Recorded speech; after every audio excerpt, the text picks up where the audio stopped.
继续来看海巡署台南查缉队伫屏东的外海发现可疑的渔船，海巡人员要来检查，对方是加速度逃走，甚至要来冲撞到海巡的舰艇，最后是查到各类的毒品718公斤，市价超过15亿。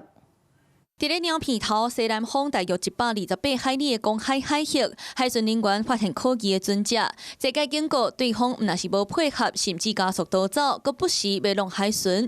经过1点钟的对立，总算是顺利登船检查，发现毒品有718公斤，预估市价超过15亿。毒品718.19公斤，那市值超过了将近新台币15亿元以上。那如果全数流入我国的社会， 那可足供250万人次的来吸食，那这个幸好被我们短署来拦截。对这市长黄伟哲嘛，到海巡署台南查缉队，感谢海巡人员的拍拼。感谢海巡署，也谢谢所有台南市还有各县市警察局的各位警务人员、各位同仁，能够杜绝毒品的危害。专案嘛，报请台南地检署扩大侦办，进一步追查源头。